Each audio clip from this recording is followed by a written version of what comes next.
कि सदन के माध्यम से उस गीत के बारे में चर्चा हो रही है जिस गीत ने एकता के सूत्र में बांधने का काम किया था। ये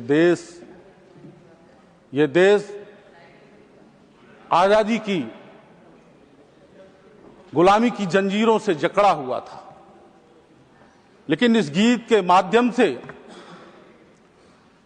उस टाइम जनसंचार जो हुआ पूरे जनमानस में, जनमानस एक साथ हुआ और यात्रा आगे बढ़ी। आखिर गीत के माध्यम से हमको आजादी मिली।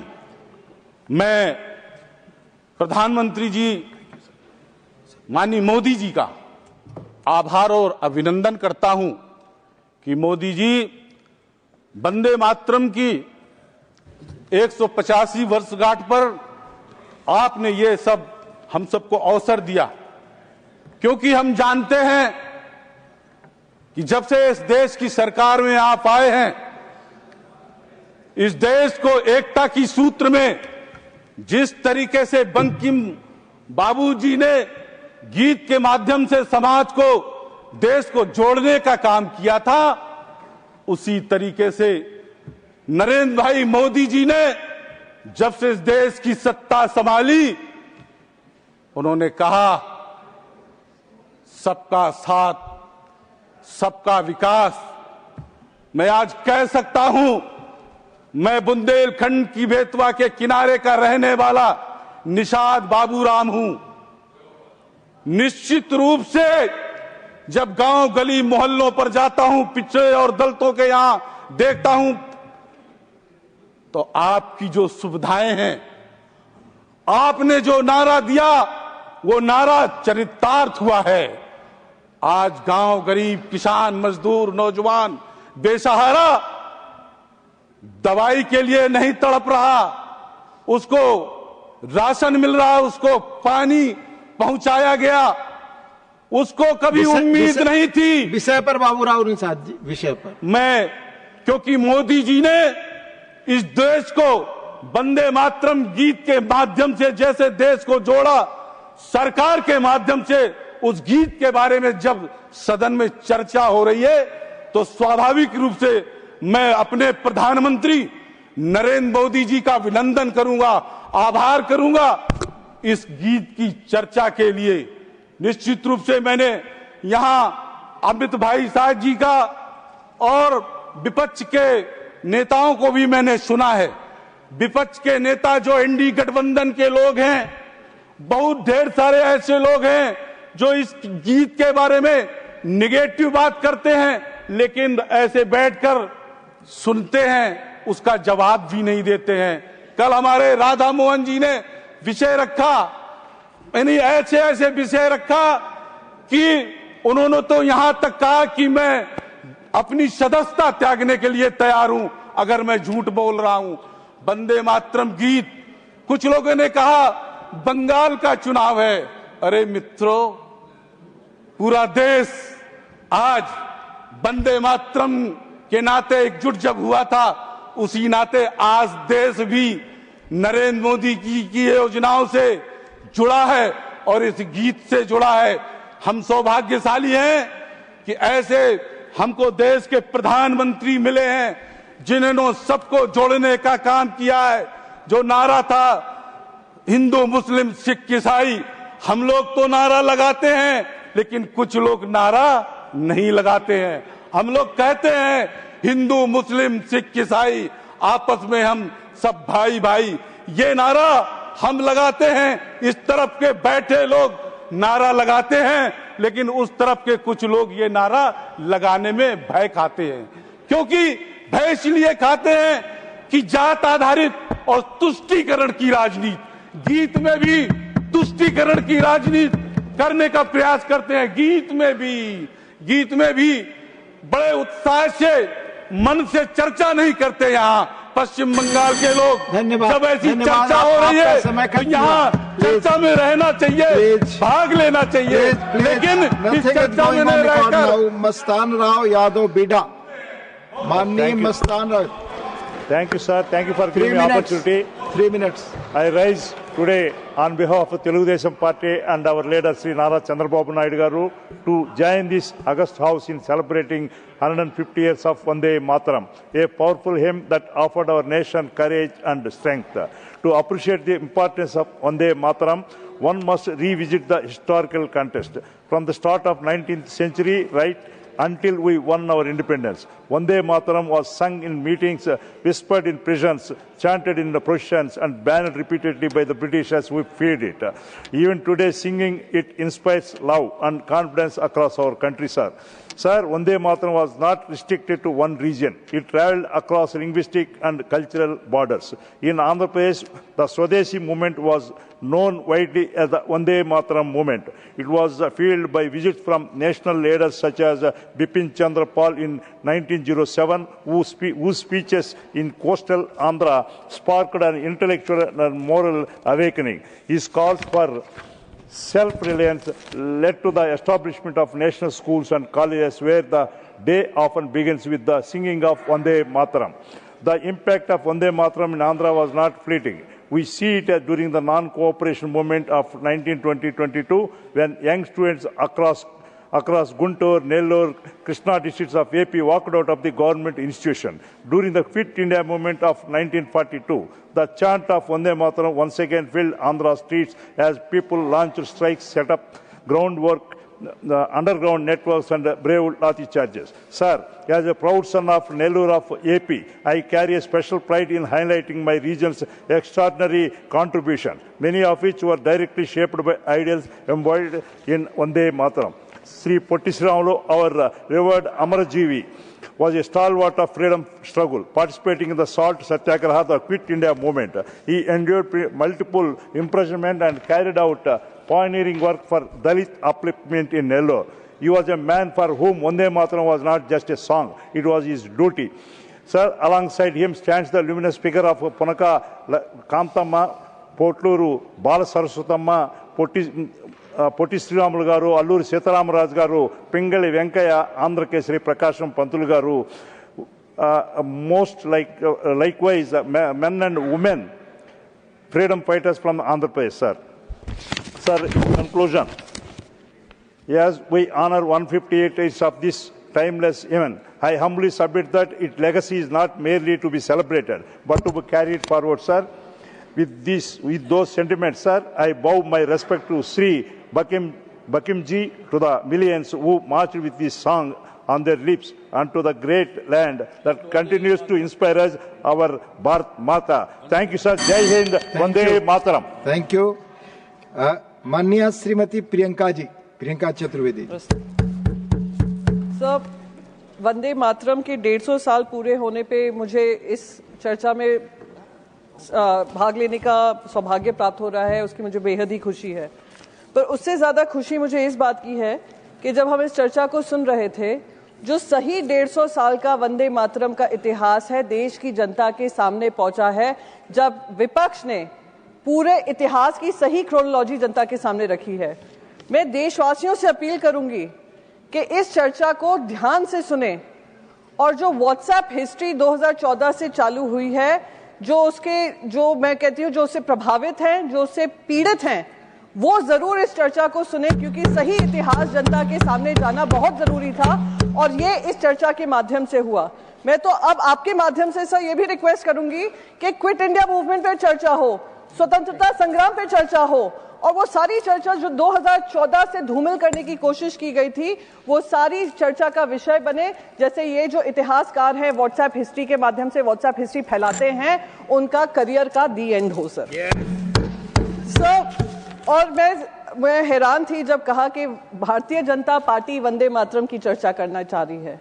ये वही भारतीय जनता पार्टी, वही सरकार है जिन्होंने ये सेशन शुरू होने से पहले वो नोटिफिकेशन जारी किया था कि यहाँ के कोई भी सांसद वंदे मातरम और जय हिंद वाला नारा नहीं लगा सकते हैं। इससे बड़ा राष्ट्रद्रोह मैं मानती हूँ कुछ और हो ही नहीं सकता, राष्ट्र विरोधी सोच हो ही नहीं सकती।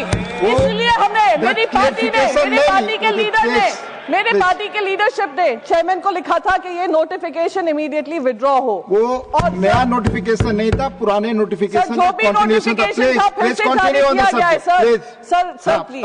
हाँ सर, वंदे मातरम, हम तो वंदे मातरम की चर्चा करने आए। मैं सवेरे से बहुत सारे भाषण सुन रही थी उस तरफ से जो वंदे मातरम की जगह वंदे भारत की चर्चा करने को तैयार थे। आप देख लीजिएगा, लोकसभा में भी यही हुआ है, राज्यसभा में भी। मैंने बहुत सारे लोगों को, उनका प्रेम उसी से स्पष्ट हो गया, कितना वंदे मातरम और कितना वंदे भारत में उनको अंतर पता है। सर तीसरी बात, प्लीज बैठ सर तीसरी चीज, आप बैठ जाए। गृह मंत्री ने ये कहा कि ये सेलिब्रेशन है, बिल्कुल सेलिब्रेशन है, पर ये भारतीय जनता पार्टी का सेलिब्रेशन नहीं था, क्योंकि उन्हीं के भाषण में उन्होंने ध्रुवीकरण की बात रखी, अपना पॉलिटिकल एजेंडा चलाने की बात रखी, और वही पंडित जवाहरलाल नेहरू जी को लेकर उन्होंने क्या क्या बातें नहीं रखी। कहा विभाजन तब से शुरू हुआ जब से ये 1937 में तीसरा और चौथा स्टैंजा हटाया गया। सर जब ये स्टैंजा हटाया गया था, जब हमारे देश के जवान बॉर्डर पे लड़ते हैं, हमारे तुकाराम ओमले जी आतंकवादी को पकड़ते पकड़ते वंदे मातरम कहकर अपनी जान देते हैं, बलिदान देते हैं। वो ये नहीं पूछते हैं तीसरा और चौथा स्टैंजा कहाँ है, वो इससे प्रेरित होते हैं कि वंदे मातरम के लिए वो सेवा कर रहे हैं, वंदे मातरम के लिए वो बलिदान कर रहे हैं। सर लास्ट मिनट सर, एक ही 30 सेकंड लूंगी सर, बस मैं यही कहूंगी आपके माध्यम से कि ये जो ध्रुवीकरण वाली राजनीति और पंडित जवाहरलाल नेहरू जी को लेकर उनका धूमिल करने की जो राजनीति हो रही है, उसको समाप्त होना चाहिए। और मेरी जो नेमसेक है लोकसभा में, उन्होंने भी ये मांग रखी है कि नेहरू जी पे चर्चा होनी चाहिए और उसके बाद वंस एंड फॉर ऑल ये चर्चा समाप्त होना चाहिए। ऑनरेबल मेंबर्स, माननीय प्रियंका जी ने एक चीज कही, उसके संदर्भ में मैं आपको स्पष्ट करना चाहता हूं। Honourable members, before each session of Rajya Sabha we reiterate the parliamentary customs and conventions which are mentioned in the publication handbook for members for information. The para regarding the same was issued in the parliamentary bulletin part 2 on earlier occasions also. This from part of etiquettes to be observed. बोलने से मना नहीं किया था। आप भाषण में उन नारों को कोट न करें, भाषण होने दें इसके बारे। Please take your seat, please, nothing is going on record. This form part of etiquettes to be observed in the House and impress upon the members to desist from interrupting the speech of another member by shouting slogans. There is no intention to stop any member from singing Vande Mataram to use a phrase as a part of his or her speech. आजादी बाद माननीय speaker की भाषण के दौरान जो लोग ये चीजें करते थे, टिकट्स का पालन नहीं करते थे, उस संदर्भ में ये चीज कही गई थी। That was mentioned. प्लीज, माननीय श्री दिनेश शर्मा।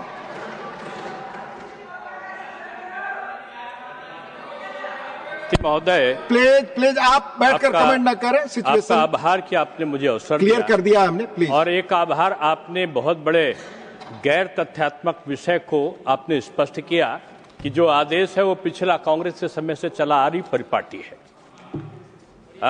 मान्यवर, आज हम इस लोकतंत्र के मंदिर में वंदे मातरम के 150 गौरवशाली वर्षों का उत्सव मना रहे हैं।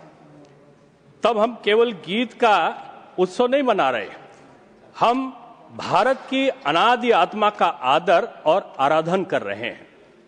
मैंने इसलिए कहा कि जब बंकिम चंद्र चट्टोपाध्याय महोदय के बारे में हम वर्णन करते हैं कि उन्होंने 1875 में ये अमरवाणी की पंक्तियां लिखी, तो ये कागज पर स्याही नहीं थी, ये स्याही का अंकन नहीं था, बल्कि राष्ट्र में सोए हुए उन सदपुरुषों का जागरण का भाव पैदा करना था, जिनको राष्ट्र की आजादी के प्रति चैतन्यता लाने का उनका ये प्रयास था।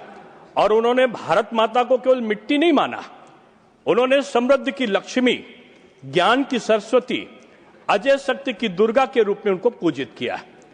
जब गुरुदेव रविन्द्रनाथ टैगोर ने इन शब्दों को स्वर दिया तो ये केवल संगीत नहीं बना, ये स्वदेशी आंदोलन की चिंगारी और क्रांति की धड़कन बन गया। मुझे ताज्जुब है कि इस प्रकार के गैर तथ्यात्मक शब्दों का प्रयोग क्यों किया गया। मैं मानता हूं कि यहां बहुत सकारात्मक, अधिकांश सकारात्मक तथ्य सहित प्रस्तुतिकरण हुआ और कुछ नकारात्मक तथ्य रहित भी प्रस्तुतिकरण हुए।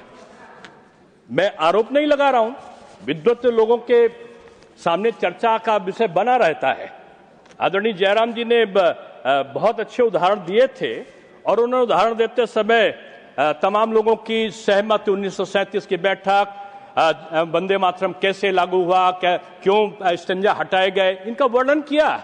लेकिन एक बात भूल गए, उसका जो पक्ष में था किया, जो विपक्ष में था नहीं किया। एक नाम और भी था, अब्दुल कलाम आजाद। अब्दुल कलाम आजाद भी उसमें थे और उन्होंने इसकी प्रशंसा की थी कि इसे लागू किया जाना चाहिए। कौन? ये हिंदू और मुसलमान का प्रश्न नहीं था, लेकिन इसको हिंदू और मुसलमान का बना के उस जिन्नाई सोच के अधीन कांग्रेस ने अपने मतों का परिवर्तन किया। दूसरी चीज जो कहा जाता है कि नेहरू जी का इसमें योगदान नहीं, समिति का योगदान था।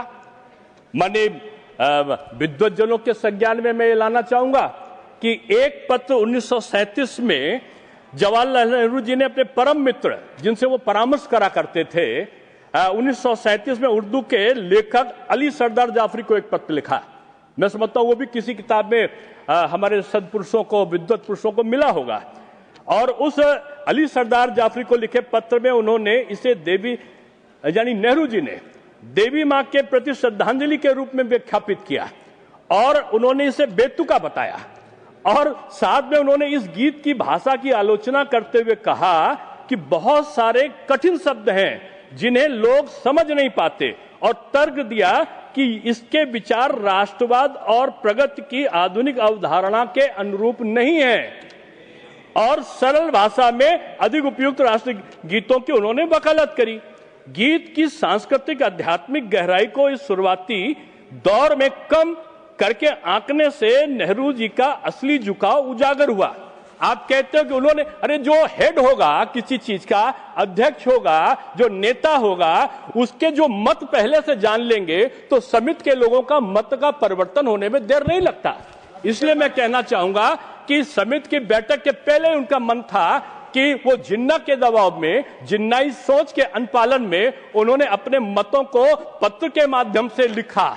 लेकिन उनको इस लिखावट के बाद भी उनका जो अली सरदार जी जाफरी थे, उनकी सहमति उनको नहीं मिली और इसको विवाद का मुद्दा वो नहीं बनाना चाहते थे। मैं कहना चाहता हूं कि मान्यवर, यहां पर तो जनगण मन अधिनायक और जो हमारा ये वंदे मातरम है, उसके बीच में भी भेद पैदा कर दिया गया। अभी तो तृणमूल के मित्र और कांग्रेस के विद्वज्जन कह रहे थे कि जैसे रविन्द्रनाथ टैगोर का और बंकिम चंद्र चटर्जी के बीच में मतभेद पैदा करने का उन्होंने उपक्रम अपने शब्दों में किया। क्यों? क्योंकि ये जो विभाजन है ना, ये अंग्रेजों की संपत्ति थी। लेकिन ये जो कांग्रेस है, मैं समझता हूं कि मान्यवर, ये गंभीर विश्वासघात का साक्षी है। और मैं ऐसे नहीं कह रहा हूं।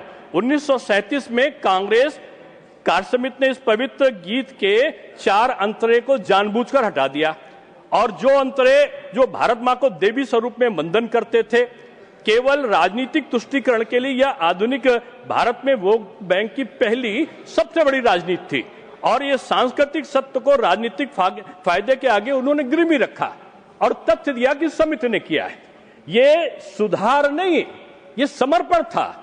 और ये समर्पण यह उस क्षण का संकेत करता है कि जहां हमारी जड़ें भी राजनीतिक सौदाबाजी का विषय बन गई। और सबसे बड़ी विडंबना यह है कि आत्मसमर्पण ने, जो कांग्रेस का आत्मसमर्पण था जिन्नाई सोच के आगे, उसने विभाजनकारी सोच को पोषित किया सबसे पहले, और जो उसका पोषण था उसने अंततोगत्वा इस देश को विभाजन कर दिया। विभाजन पहले उन्होंने वंदे मातरम का नहीं किया, बल्कि विभाजन की नींव डाली, और वही नींव 1947 में हमारे देश के विभाजन का कारण बनी। और मैं ये कहना चाहता हूं कि आज जो वंदे मातरम को बांटना ही विभाजन की नींव था, बीज बोना था। माननीय प्रधानमंत्री जी ने कहा, बात सही है कि लाखों लोग मारे गए और उजड़ गए। उन पर 4 अंतरों की चुप्पी आज भी एक त्रासदी की चीख की तरह चिल्ला रही है। यह सत्य कभी विस्मृत नहीं होना चाहिए। मानवर, ये अरुणा आसिफ अली, माता गिनी हजरा, ये 1942 में वंदे मातरम कह के ये भारत छोड़ो आंदोलन की प्रहरी बनकर सामने आई थी। मुस्लिम थी, वंदे मातरम का नारा दे रही थी। आप भूल गए ब्रिगेडियर उस्मान को, आप भूल गए